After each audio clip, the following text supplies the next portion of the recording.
Good afternoon, everyone. I'd like to welcome you to the McGowan Theater located in the National Archives building here in Washington, D.C. I'm Doug Swanson, Visitor Services Manager for the National Archives Museum, as well as the producer for the Noontime Lecture Series.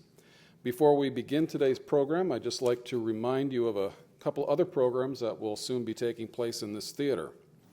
On Thursday, May 21st at 7 p.m., in conjunction with our current exhibit, Spirited Republic, Alcohol in American History, Terrence Winter, creator and executive producer of HBO's Boardwalk Empire, will be joined by some of the members of the cast and crew to discuss the show and the era of Prohibition in Atlantic City. On Wednesday, May 27th at noon, historian and professor Carol Birkin will be on hand to discuss her latest book, The Bill of Rights, The Fight to Secure American Liberties. To find out more about these and our other programs and exhibits, you can take one of our monthly event calendars, which you'll find in the racks in the theater lobby, or you could visit our website at www.archives.gov/calendar. Our topic for today is the Baltimore Sabotage Cell, German Agents, American Traitors, and the U-Boat Deutschland during World War I by Dwight R. Messimer.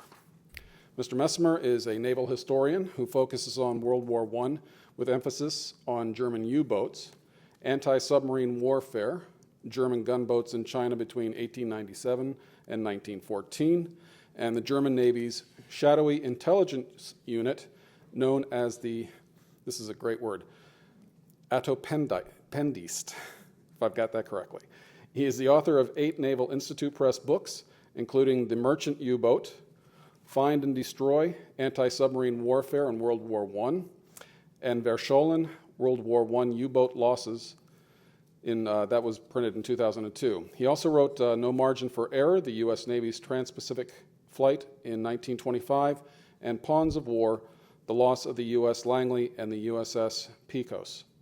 He is a veteran of the U.S. Army from 1954 to 1962 and was a former lecturer in history at San Jose State University from 1988 to 2002. Please join me in welcoming Dwight Messimer to the National Archives.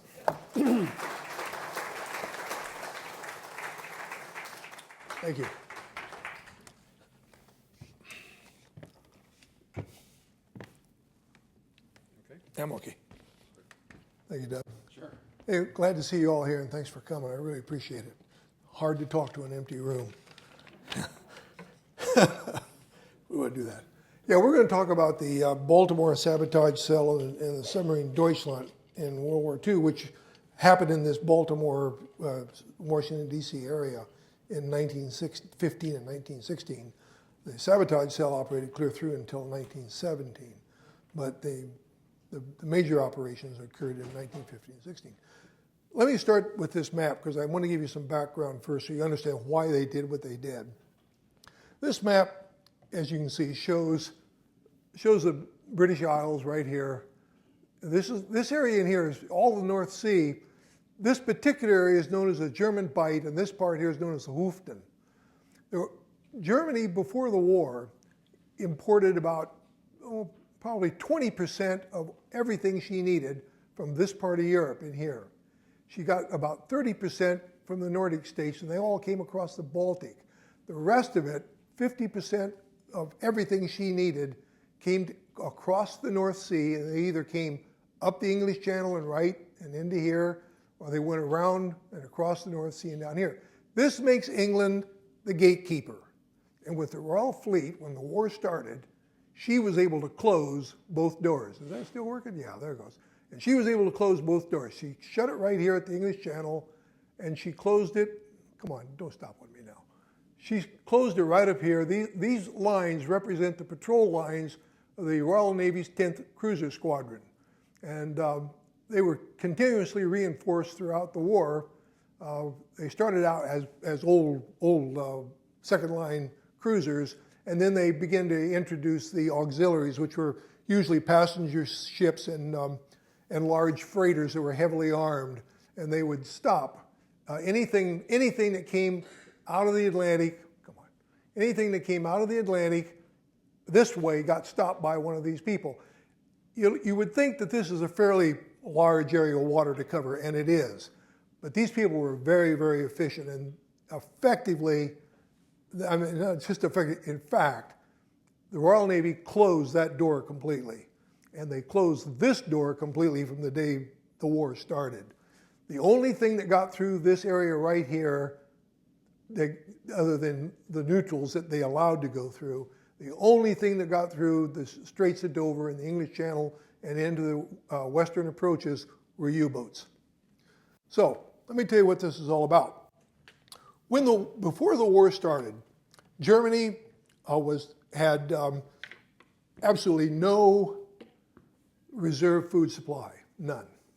She only had enough industrial raw materials to last about 6 months.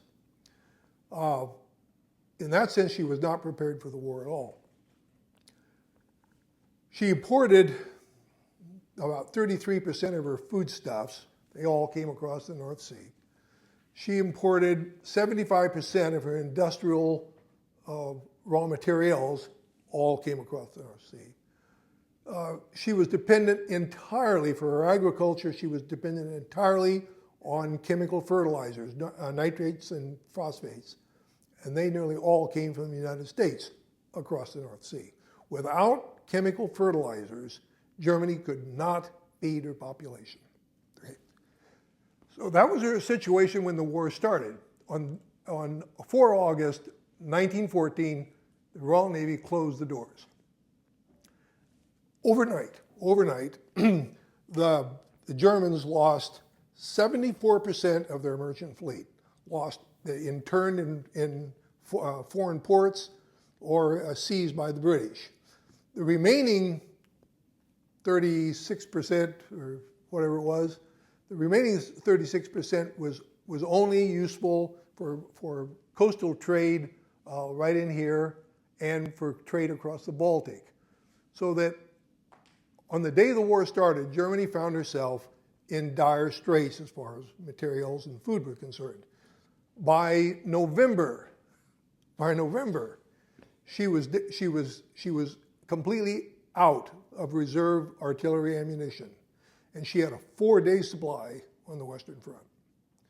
The food situation in Germany deteriorated very quickly too. In March, they nationalized wheat production in Germany, and they began to ration bread, and they began to ration meat. In the month of March, the British issued orders to their fleet that nothing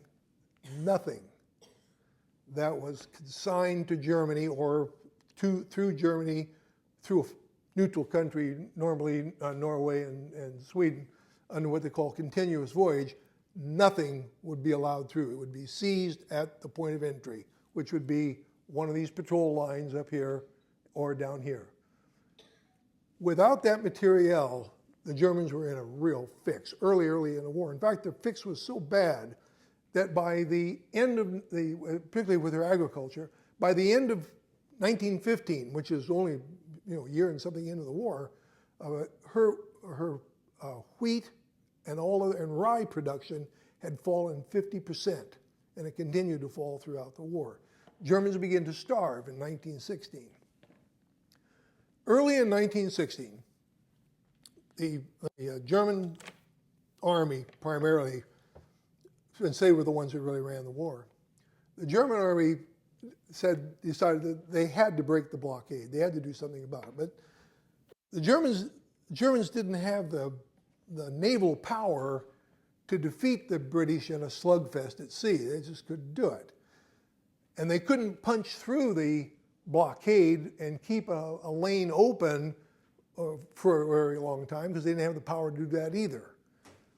So they left the Germans with only two options. One was to interdict and interfere with the supply line that the British enjoyed from the United States, because the British and the French received war materials, raw materials. They received finished weaponry, finished ammunition, unlimited food supplies, and the Germans got none of this. So the imbalance in material wealth, wartime wealth, between the two warring factions was, 10-0. It was impossible. So the first thing they decided to do is they had to interrupt that supply line. And the only way they could do it, they at the time, was to send saboteurs to the United States. And that was done. And the group that headed that program up was called the Geheimdienst. Geheimdienst was the German Army intelligence unit that was housed within the German General Staff. The Geheimdienst had two subunits. One was called Abteilung 3, or Abteilung 3 in German, and the other one was called Section Politik, which means political section. Section Politik was created in early 1915 for the sole purpose of carrying out sabotage activities in the United States and wherever else they needed it, but primarily in the United States. Initially, the idea was that the German diplomatic corps, the consulates, and the embassy would provide the funding and the direction to any sabotage operations that occurred in the United States. And Franz von Papen was the military attaché in Washington, and he was basically the man who was to organize this, and he did. He tried a number of times to organize, he wasn't very good at it, but he tried to organize cells and things in the United States. Something you need to know. Prior to April of 1917, there was no law in the United States against espionage, any kind of espionage. There was no, sabotage specifically was handled by local police. The federal police did not get involved until 1917, which is part of the story we're going to tell you. The other thing is that prior to 1917, the only two investigative agencies that the federal government was a Secret Service, which is primarily interested in counterfeit, and a new organization called the Bureau of Investigation, which later became, in 1922, the Federal Bureau of Investigation. But in early days, from 1908 to 1922, its sole responsibility was to investigate charges of unneutrality. Despite the fact that we were selling airplanes and guns and selling armor to the British and the French, that wasn't unneutral. But if you talk bad about the president or you talk bad about the United States and you talk good about the Germans, that was really unneutral. And so they ran around looking for these people. And they had a group in this country that was called the American Defense League. And they were sort of a federal vigilante group. They were volunteers to a man. They had a little badge they were given. And they literally listened in on what you had to say, and then they reported you to whoever. So that was that was what the Germans were up against in the sabotage field, which is really nothing at all. Anyway, the first German agent, the real trained German agent that arrived in the United States, came to New York in March of 1915. His name was Franz von Rentlen. Franz von Rentlen, and he was a German naval lieutenant. His rank at the time was Kapitänleutnant. And he organized three sabotage cells. One in New York, one in Baltimore, and one in New Orleans. Ultimately, and very quickly, the New York police got onto the cell in New York and arrested everybody. But the thing I'm going to tell you about now, the Baltimore sabotage cell was never discovered. None of them were ever arrested. None of them ever stood trial. They were the ones who blew up Black Tom. They were the ones who destroyed Kingsland Munitions Depot in the Kingsland's fire. They spread anthrax from New York to Savannah, anthrax in glanders. And I don't know how many silos they burned down, but they burned down a lot of grain silos. And they planted a lot of incendiary devices in munition ships. You can imagine why they like munition ships over grain-carrying ships, because munition ships blow up. Grain-bearing ships just burn a little bit. But they accounted for at least 50 ships, but it wasn't enough. But anyway, they were very active, very active. The other side of that coin was, with the blockade, was the German Navy wanted to get supplies to Krupp. Krupp had over 1,000 tons of nickel in New York, and they needed it very badly. Nickel hardened steel for armor and all kinds of things. And the Navy, of course, is interested in hardened armor for ships, and they were building submarines. So they wanted that 1,000 tons of nickel and anything else they could get, which included jute and rubber and anything they could bring back that they needed for their war industry. But again, they couldn't punch through it. They couldn't get through the blockade by just, brute force. They couldn't fly over it because an airplane would fly that far or carry that much. So they decided to build a fleet of cargo submarines. And they like to say they were going to go under the fleet. The fact is they didn't have to. They just kind of stayed on the surface, but they did dive to avoid people. But anyway, the naval intelligence group that handled the cargo submarine project was a group known as the Etappendienst. To me, of the two intelligence agencies, they are vastly the most interesting. The Etappendienst was established in 1897 when the Germans seized Tsingtao in China. And the first Etappendienst charged with responsibility of what we would today call economic or industrial espionage. They gathered all the information they could on what the British and the French and the Americans were doing in China and who was their money, who was behind them, how much were they making, and what facilities did they have. And most of it just got in the newspaper and magazines, who was talking to people. But it was a start. Later on, the Etappendienst, by the beginning of World War I, the Etappendienst had established cells in every major port in the world. If there was a shipping line that operated out of that port, they had a cell there. The cells were almost uniformly German expatriates or German who had become citizens of or sometimes they were, in our case, they were, the guy we're going to talk about, Paul Hilken, they were born in the United States of German parents who had immigrated. And every one of the cells, the men involved in them were in the shipping business in one way or the other. They had to have some connection with the shipping industry. And the charge of the Etappendienst in wartime in these cells was to supply the German surface raiders with coal, because they were coal-fired ships in those days, with coal, food, spare parts, repairs, and they would have to organize civilian fleets, usually their own ships, and they would send them out to sea and they would replenish these warships at sea. They did it in the Caribbean extensively. Karlsruhe was down there and resupplied 4 or 5 times before she finally blew up. She had a coal bin fire, or coal bunker fire, and it blew her up. And they had other raiders out there that were provided that way. Some of the Mirva that would have been a raider who escaped from the Tsingtao came to Honolulu and was interned in Honolulu. They had hoped to get her supplied before she had to be interned and use her on the West Coast. Anyway, so they had these cells, and their job was primarily Etappen means supply. So the cells were primarily supply units. So they weren't spies. I've got to make this point. There's a lot of misunderstanding. They weren't spies in the sense that they stole secrets and got them back.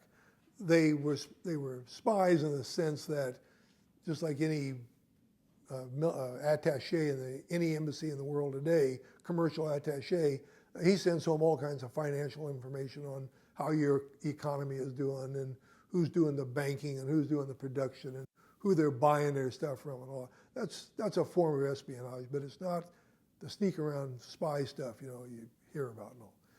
And they didn't get involved in any sabotage. They stayed away from that like the plague. That was the Army's problem, not theirs. Their job was supply. But for the Etappendienst, in wartime, supply was more than just handing out coal and food and spare parts to ships at sea. It was also getting escaped prisoners back to Germany. And so they operated escape routes and supply lines, or human supply lines, throughout the world. And one of the supply lines, one of the escape routes that they ran was out of the United States. And I wish I could tell you the whole story, but it would be one of the big problems I had as a lecturer. I went off left field. Kids loved it, but that's not why I'm here. Anyway, if I have time, I'll tell you about it. But anyway, they had to escape out of the United States. And then they got tapped by the Atoppendienst for this submarine business. And the Atoppendienst cell in Baltimore was run by Paul Hilken. Now, Paul Hilken and his dad, Henry, owned A. Schumacher and Company, which was a tobacco import company. Paul Hilken was also the vice Swedish consul in Baltimore. He was also the American North German Lloyd representative in Baltimore. He was heavily involved in the shipping. He was an ideal guy, very wealthy, American citizen, born in Baltimore, married to an American, had 2 kids. Just a real upright kind of guy on the surface. When von Rentlen came to the United States to organize these cells, one of the guys he contacted and was this, because they knew the German intelligence unit knew about Paul Hilken. And so they told him, you go see this guy and get something set up. And he did. And he told Hilken what he was doing, and he had brought these incendiary devices with him. And he said, I have these made in New York. He didn't tell him where they had them made, but I can tell you where they were made. One of the interned vessels was the Friedrich Rosa in New York. And these things were put together by the crew in the engine room where they could work without being bothered. What they were a pipe about that long made of lead. It was a lead sheet, and they would roll the lead sheet into a pipe. And as they did, they would have a disc about the size of a $50 that was made of copper, and it would be centered in the middle of this rolled pipe. And then they would send that finished, that wasn't done yet, was open at each end. They would send it to New York, ashore in New York. And there was a guy named Dr. Shealy who ran a company. It was called the American Agricultural Company. What they did is they built bombs. And they would take these lead cylinders with a little thing in the center, and they would add potassium at one end and an acid at the other end and some other stuff. I'm not a chemist, so I don't really understand it. Not a bomb maker either. And they would add that, and then they would cap it with wax. The problem with this bomb was, as soon as you put the 2 chemicals in the end and capped it, it started ticking. There wasn't any safety on it. You can't say, well, you pull the fuse and punch the button and then it'll go off. No. It started going off as soon as it got put together. So they would pack these things up, and von Rentlen told Hilken, I can supply you with 50 of these a week easily, and to spread around. And so Hilken says, okay. So he got a interned German North German Lloyd captain, a guy named Friedrich Hinch, to be his right-hand man and straw boss. And Hinch's job was to go out and organize the people who would plant these bombs in the ships, and the cargo ships that were in Baltimore Harbor at the time. And he used stevedores, because those guys could go aboard a ship anytime they wanted to. They belonged down there. And he hired only African Americans to do the job, because they needed the money, and they had no particular reason to, at that time, no particular reason to not take it for what they were going to do. And their job was to take these things, go aboard a ship, one that they were working on and one that they could get on, and put these bombs down in the hold where they do the most. Only two or three would do a job. When these things went off, they didn't explode. They created an intense hot flame, a really intense hot flame. And whatever was around it caught fire, boom, just like that. Well, you get a fire going on a ship that's got ammunition on it, you got a real problem. So that's what they were supposed to do, and they did. The only problem was, the reality was that and you got to put yourself in the position of these guys. You're walking around with a bomb that can go off. You don't know when it's going to go off. It might go off in the next 2 or 3 days. Might go off in a week. Might go off now. You don't know when it's going to go off. And they had these little canvas bags, and they would carry them around these canvas bags. And one of them did go off, and it just about killed the guy. He managed to live long enough and stay long, smart long enough to throw the stuff in the water, but it scared everybody. So they quit planting them, and they just started throwing. They get the bombs and they throw them in the water, and they wouldn't plant them. So that only 4 or 5 ships out of Baltimore that ever actually were destroyed or attacked with these things. But they were getting, and the bomb they thought was just too crude at the time, and it was. So the next thing is the Geheimdienst, the Section Politik, sent another guy to the United States who was an American citizen serving in the German army. He was a doctor. His name was,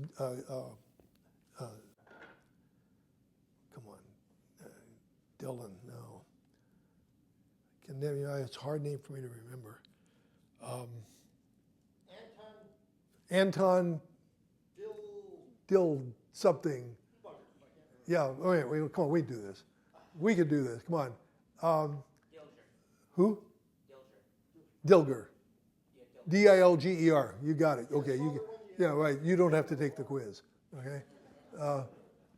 Okay, Anton Dilger. Yeah, he was a U.S. citizen, doctor, trained right down here at Johns Hopkins University in wound surgery, and he'd gotten interested in anthrax and glanders, and he was growing the stuff in Germany, and so the Section Politik sent him to the United States. Now, here's the rub with this guy.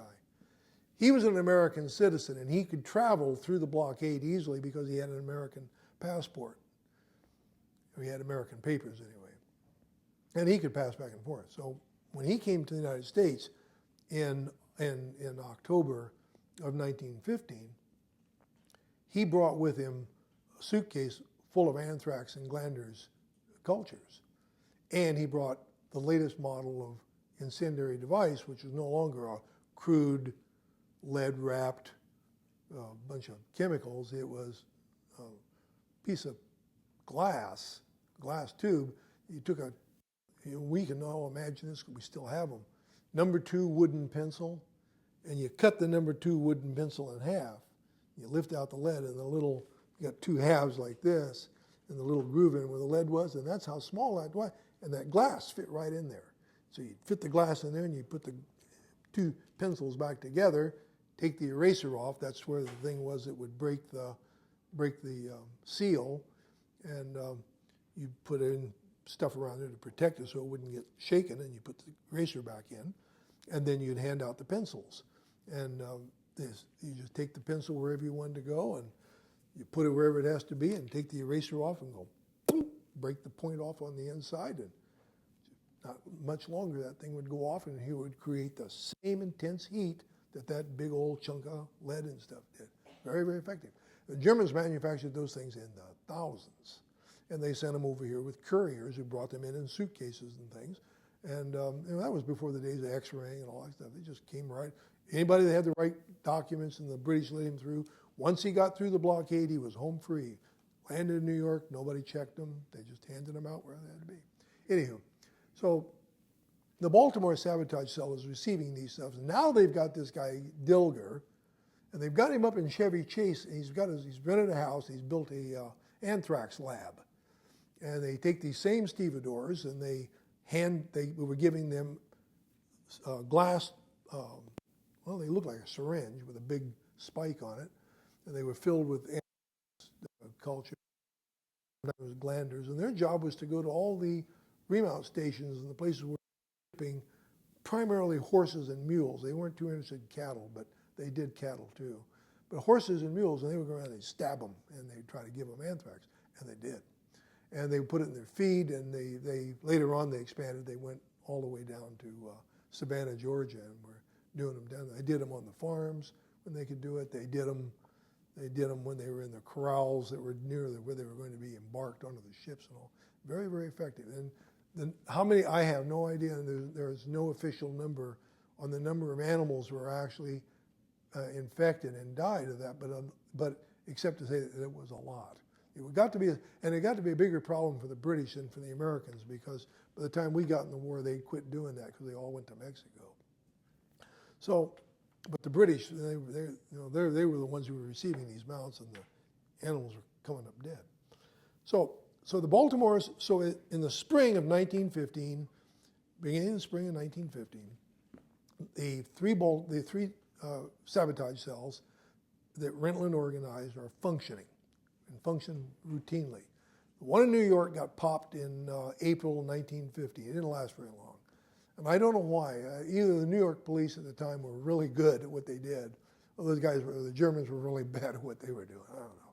But they got caught really quickly, and they shut them down. And that scared the New Orleans cell so badly, they shut themselves down. But it didn't bother Hilken because he said, they can't find me, they don't know me, never heard of me. They had the Bureau of Investigation, the guy in Baltimore, his name was Billups Harris. And Billups Harris was the chief agent for the Bureau of I in Baltimore. In fact, he was the only agent for the B of I in Baltimore.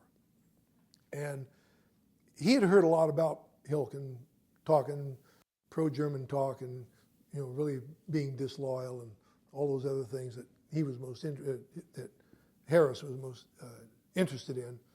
So he decided that whatever this guy Hilken was up to had to have something to do with being unneutral, and so he was going to make a lack of neutrality case on him. And he spent spinning his wheels chasing him around for that, because that's not what Hilken was doing. Hilken was called back to Berlin in February of 1916. And he met the director of the North German Lloyd line in Bremen, and he was told that they were building, the Navy was building 8 big cargo submarines, and they were going to establish a weekly freight line that ran a boat a week from Bremen to hopefully Baltimore. And it would be regularly scheduled service. They would bring aniline dyes that the Americans needed very badly, and they would take home war material. There was no mention of taking home food because, in all reality, the German army really didn't care whether the population was starving or not. They had the war to win first, and feed the people later. And it was a calculated risk, and up to a point it worked, but it was pretty brutal when you think about it. There will be no food brought in. It's just going to be war materials. We need them. Anyway, the setup on this submarine cargo business is the one that's, again, most interesting to me. You pick up Google submarine Deutschland. You're going to get all the myths that have survived for 100 years. One of them is it was a civilian capital venture undertaking. No, it was not.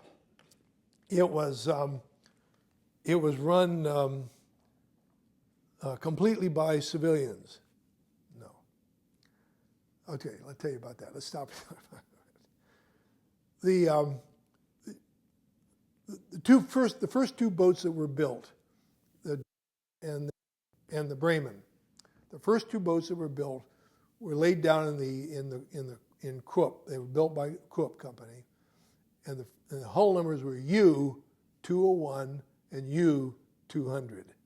Okay, they didn't have ships' names; they were U-boats, and the crews that were drawn to man those things, every man but one. Well, that's not right either. Right? All the enlisted men but one were drawn right out of the active U-boat service, and they weren't the bottom of the barrel. They didn't pick guys that were, we don't want them, we would like to shove them off. They handpicked these guys out of the crews, and the only people that were brought onto those 2 cargo boats, the first 2 cargo boats, the only enlisted crewmen who were brought on, who were not part of that experienced elite, were each engine room had 4 junior engineers, and they were all fresh out of engineering school, but they were U-boaters to a man. They turned in their uniforms or hung them up in their lockers or whatever they did. They were issued civilian type merchant seaman uniforms. The problem was if you stood one of these guys up a long time, and I've done this, you take a picture of one of these guys in Baltimore and you lay it alongside some guy who's standing in Kiel next to his U-boat, they're wearing the same clothes. You can't tell the difference. Maybe it's the color, it's black and white, you can't tell, but they're leather, and they all have a very naval-looking hat on, had a little different patch on the top. So they issued all of these. I know this because I went to there's a place in Berlin. and it's called the Deutsche Dienststelle. And it's where they have all the military records, the personnel records for the German military services from 1871 to 1945, all of those that survived the war. And most of the German stuff did, the World War I stuff did, because it had been moved out of Berlin at the time and was housed in some castle down in Upper Silesia. And it was brought back and put back in this place because they, for the next of kin, could establish that they had a relative that was entitled to some kind of compensation. Anyway, I got to go in and look at this stuff. And I found there were 28 crewmen in each boat. And I was able to pull the file on each one of these 28 guys. Well, in 1915, those records were sealed, and those guys ceased to exist as far as anybody associated with the Navy knew. They got nice-looking civilian merchant seaman books. It's called Schiffsbuch, and they were all identified as by merchant marine rank. You know, if you were a light engineer, which is chief engineer on a U-boat, you became Ober-engineer because that was what the guy was on a merchant ship, and it was all in there. And they got paid in marks, just like they would in the Navy, but they didn't get paid anymore. They got paid exactly what they got from the Navy when they were on active duty. So, you know, the captain got 300, I think he got 400 marks a month. The lowest guy got about 10 marks a month. But the interesting part was that the money that they received as merchant seamen didn't come from Deutsche Lloyd or North German Lloyd. It came from the same personnel office finance office that had been paying them in the Navy. So when you pull a record, and it's, you know, the guy's military service ends at this point, for a while anyway, you can still track him by his pay records, and they're all there. And they tell you what he did and what he was doing and where he was. So that's how I got it, and I found out about it. And then there's a fellow that lives fairly close to all of you all here, and I think he lives over here, just up the road a ways. His dad, or his grandfather, was one of the crewmen, one of the junior engineers on the Deutschland when it came to Baltimore. And he's got his dad's ID card, ID booklet. And I've sent my book. If you buy the book, someone gives you the book, or whatever, there's a picture of the ID card, shows a booklet. Anyway, so they built these boats. They were funded entirely by the funding was through German Bank.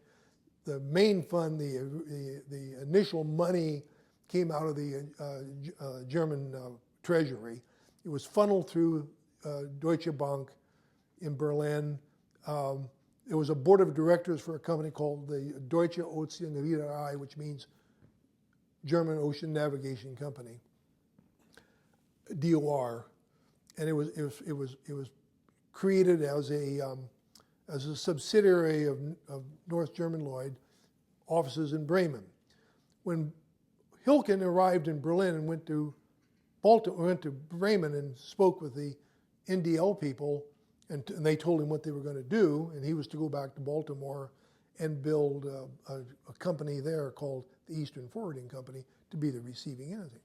But here's where Hilken went next, and the people in Bremen didn't know anything about this. If they had, they probably would have dumped him. His next stop, he went to Berlin, and he went to the offices of the Section Politik, and they were at Molkestrasse 8, which was away from the rest of the where they had all the military central, where they had the general staff headquarters and all that. They were kind of out in the suburbs.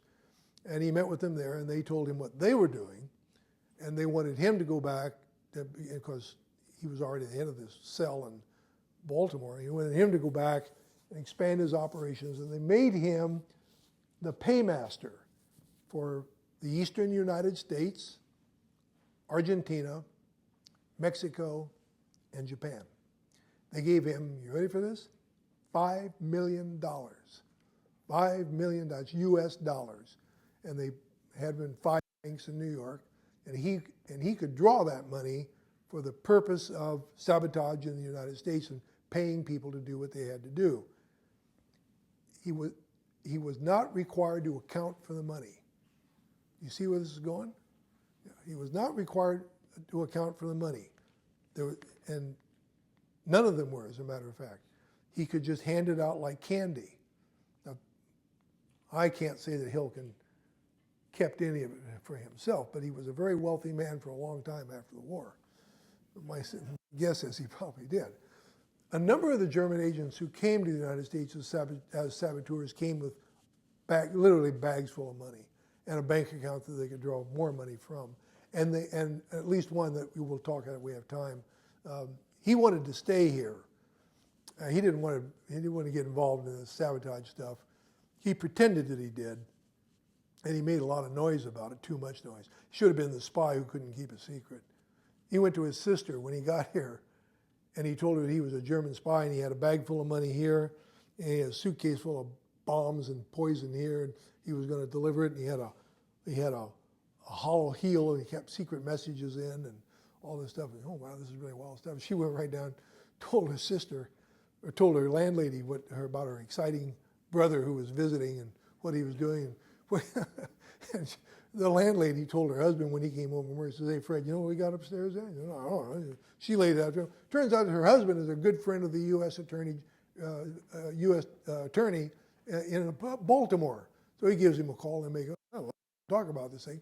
They get Billups Harris. They go, they make this meeting, and they say, "Yeah, we got a real live, honest to God, German agent saboteur right here in Baltimore." Did they go get him? No. No crime. No crime. No, nothing to do.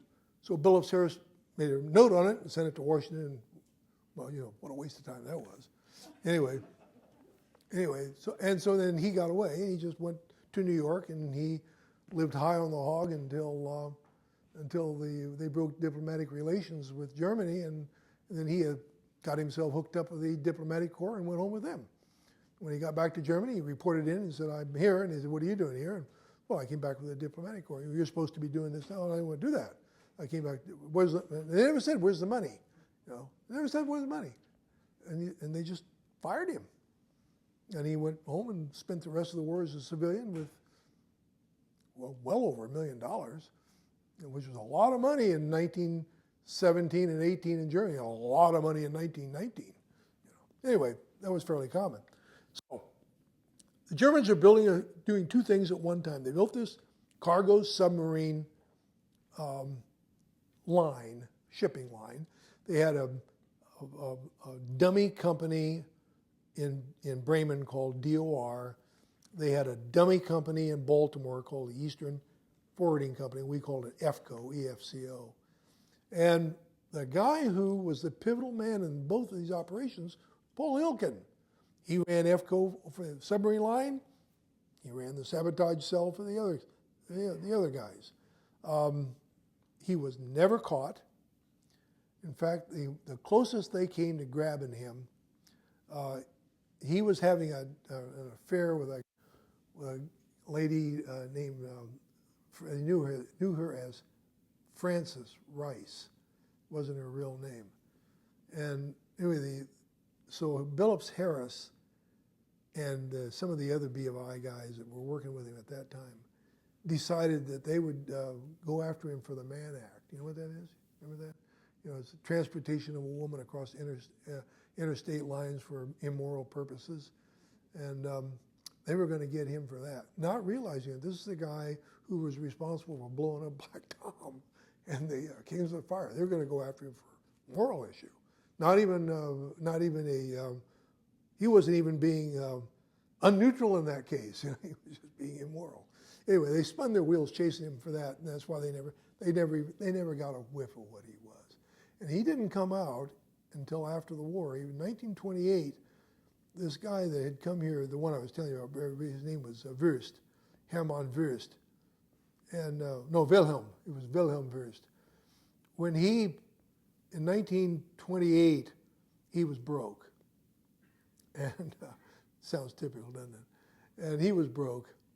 And so he decided he would blackmail Hilken because he knew Hilken had never been uncovered, and Hilken was a wealthy man and would probably not want to be exposed at that point because everything that Hilken did after after the 6th of April 1917 were acts of treason. You see, it's a big difference between not being a traitor and being a traitor. Treason is a crime, no matter how you cut it. So anyway, he was going to blackmail Hilken for treason, and Hilken decided this was not a good idea. He knew about the mixed claims commissions going on, and he contacted the attorney, and they got him to roll over for them, and he ultimately testified at the mixed claims commissions from 1928 to 1932, 38 to 32. And those were all on record, and that's where we know all about the cell, because he laid it all out. He had the receipts that he kept, he had the secret messages he had kept, he had everything. And he just laid it all, and he couldn't be, they gave him a guarantee of no prosecution, so he laid it out. He kept himself from being blackmailed and kept himself from going to prison. Not a dumb move, not a dumb move. Anyway, so Hilken is running this thing at both ends, or this end. And what I want to make clear to you is that he and the people that work for him in the EFCO side, and the submarine side, were very careful never, ever to allow it to be associated with the sabotage side. Because the big problem the Germans were worried about is that they knew that if the Americans got onto the sabotage operation, they were going to go right into the British camp, and that's what the Germans didn't want. So this sabotage thing was a real high risk, really high risk undertaking. The submarine operation, it was no risk at all. In fact, it was good PR, great propaganda. And when these guys came to Baltimore, they were wined and dined, and they were given gifts and awards and all kinds of things. And when they came to New London later on, it was not quite so warmly taken.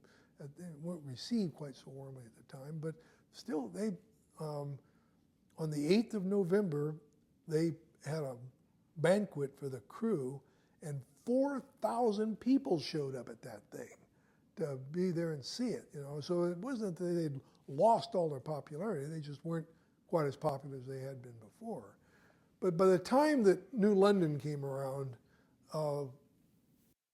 we were on the verge of going to war. We were very close to going to war with the Germans, and Germany knew it. And they decided that the remaining 6 boats that were under construction would be finished as war boats, big U cruisers that could come to the United States as they were intended to, but they wouldn't bring cargo with them.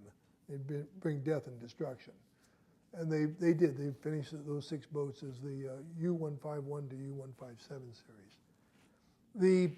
The Bremen, the second boat that was built, vanished without a trace on her maiden voyage. She left Helgoland in September, 9 of September 1916, and nobody knows where she is. Years and years ago, a guy got hold of me and asked me if I could help him. They were putting a salvage team together to find the boat, the wreck. And all I could tell him was that, it went north about. I can't word. It's a big ocean. Never found it. Nobody knows whatever happened to it. So there's really only the one boat, the U Deutschland, that actually got here and got home twice. And it was I'll tell you about it. It was a bad sea boat. Some of these things sound like an exaggeration to me, but when I got this, the people who were, I thought, but they wouldn't lie about it. When submarines, before the day of the nuclear submarine, I think many of you know this, submarines spent most of their time on the surface. They don't spend a lot of time underwater. They can't stay down that long. In those days, there were no snorkels, so they couldn't bring. We couldn't bring air into the boat, and they couldn't. The batteries didn't last that long. They couldn't go very far, very fast. So they had to stay on the surface. Give you an idea how the Deutschland, both her trips, made across. She made about 8.5 knots on the. It was a big fat boat, and they built her on the cheap. They used generator engines instead of diesel. They weren't diesel propulsion. have like a man that would be in a U-boat. Running lights and like that, and making winches go up and down, and booms swing right and left.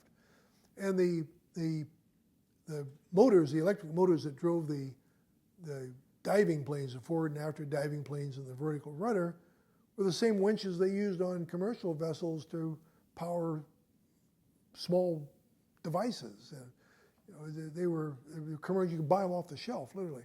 Well, the stuff worked okay as a commercial boat because they weren't doing what a war boat had to do. But as soon as they converted the Deutschland to a war boat, it fell apart. That boat was a real big problem for them. Never did perform well.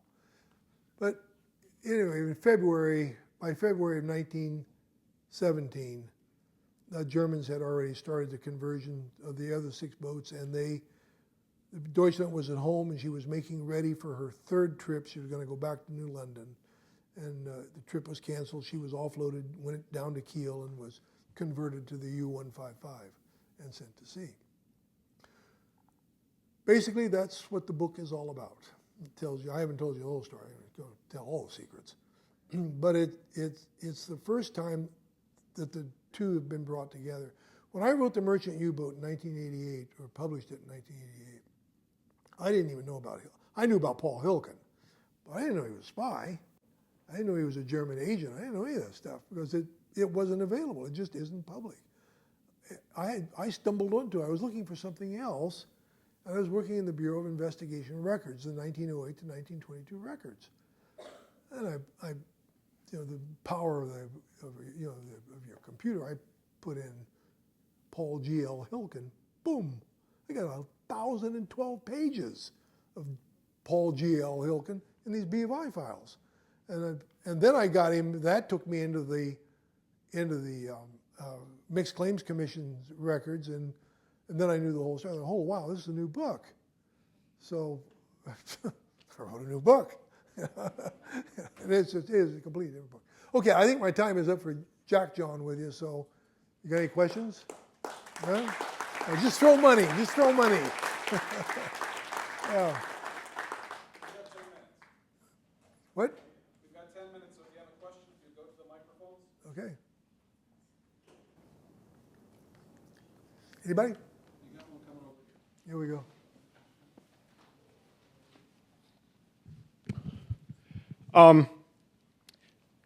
I'll just have to start out I'm from the Caribbean.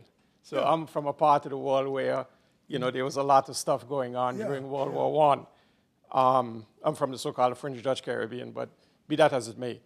The issue of Paul Hilken, what I find so interesting in his situation is here it was a man, a human being, a kid of immigrants who, they had a reasonably good life in America at that point in time, seemingly. And he still chooses to, this is the problematical notion of transnational solidarity that sometimes immigrants have with their former homelands and stuff like that, right? But during that time also, there was a strong sense of anti-immigrant sentiment in America, right? Oh, yeah. Against Italians, against Germans, et cetera, That's et cetera. Right. Even though and the Jews, the Jewish Americans, Paul, Brandeis talks about it, et cetera, feeling in between, caught in between two different cultures. In what sense does this anti-immigrant sentiment, this sense of in-betweenness, led to Paul Hilken playing that role? And I'm saying that because, to a certain extent, we are seeing that process play out now in Europe, right? Some of the immigrant kids who are caught in between, right? Right. Say, okay, well, you don't want me? Okay, see what I'm going to do with you. Yeah. Then I'm going to take a machine gun and mow you down and tell you mow me down. So what sense did this complex adaptation process play in what went on? And did he ever talk about it later on? Did he ever come clean about it? Did he ever, his kids, what feeling did the larger German community have about that? Thank you. Okay, it didn't play a role at all with him. He lived in Baltimore, which was essentially a German colony, and a lot of Germans down there. And he'd been raised as and well, I wasn't that way because I'm a first generation American too, but Paul was raised in a family that was still German. And you have to be in one to really know what they're all about. I mean, they speak German at home. They only eat German food. Their house is decorated like a German house. It never ends. So you just grow up. All you do. You're living in Germany, but it's not the real fatherland. It's here. Anyway, that's the way he was, and he was a very successful American, and he never complained about any sense of being picked on or anything. But there is an aspect I think that you'll find interesting, is that this whole business about being unneutral and the B of I focusing on German Americans and German nationals living in the country reflected the overwhelming pro-British attitude in America. That's absolutely correct. And I'm sure that Paul Hilken and all the other Germans who lived in Pennsylvania and in Baltimore and anywhere else that they lived felt that. There was a lot of complaint among Germans about why are they ragging on us about being unneutral when these guys are selling stuff to the British and French that goes boom in the dark, They're selling them guns, they're selling them ammunition, they're making airplanes for them. We send tons of spruce. Spruce, do you know how important spruce was in World War I? It's what they made airplanes out of. Every airplane was made out of spruce. And do you know where they got lots and lots of spruce? California, Oregon, and Washington. Yeah. And so those people were, they were really pro-American, certainly, and really pro-British, because who was buying their product? It's just a matter of business, and you're right. I'm sure that it irritated those people, but I don't think it made Hilken do what he did. I think Hilken did what he did because he was fundamentally a German at the time. That's where his sympathies lay. And he didn't feel he was doing, I know for a fact, because he did talk about, he didn't feel he was doing anything wrong. Really not. He said, I'm not doing anything wrong. He said, I wasn't attacking the United States. I was attacking, the British and the French through the agents of the United States who were aiding them. So I really wasn't doing anything wrong, besides it wasn't a crime. After the war started, then he didn't make those statements anymore because it was a crime. You got any more questions? Go ahead. Thank you. I'd like to go back to your map and the blockade and it being repeated in World War II. Yeah. What were you able to find? You talked about the BI before the FBI, pre-GCHQ, British intelligence, American intelligence, saying, hey, keep an eye out. What was their, they had an incentive to get the U.S. in that war as well, World War I. So I'm curious how much was known or not known. You said it sounds like a lot was not known or wasn't enough. Are you talking about World War I now? I'm talking about World War I, Yeah. but I'm talking about the same type of themes from the perspective of incentives and Europe, specifically the UK wanting the U.S. involvement and stopping certain things from happening. Well, I'll tell you, if I understand the question, is how knowledgeable was the American intelligence system of German intelligence? How much was there coordination between the American none. and the British? None. As long as we weren't in the war, British intelligence wouldn't give us the time of day. They were the British were really concerned about the large German contingency in America. They really were. They knew that they had the overwhelming support of Americans, but it was still a problem. And the British were never 100% sure that the United States would stay neutral throughout the war. And there was always that possibility we would throw in with the Germans. And the big thing the British had to worry about was what they were doing with their blockade to American ship. We had this business we call, freedom of the seas. And they would stop our ships and they would seize those cargoes. And those represented losses to American business. And on the eastern seaboard, especially out here, the shipping industry was definitely anti-British. They were not pleased at all when they were losing. They were losing a lot of money. Insurance companies didn't like them either. The only difference is that the British blockade didn't kill anybody. You know, when they seized a ship, they did it under the prize regulations, which said you stop the ship, you put a prize crew aboard. If you can't do that, you take the crew off, put them in a place of safety, which means on your ship, and you don't leave them in an open boat at sea. You put them on your ship, and then you take the ship into port, and you legally, under international law at the time, you condemn it and you seize the cargo, and that's what they did. So within law, their use of what they call the prize regulations was legal, and you might not like it, but that was the way it was. You had to live with it. But it still angered, and the British were always one of the shipping industry. That's a lot of money there, and you know, we don't play this by the numbers. These guys are going to. And they like to play up the U-boats were pirates and violating the prize regulations. Yeah, well, they weren't pirates, but they were violating the prize regulations. They couldn't help it. They had to.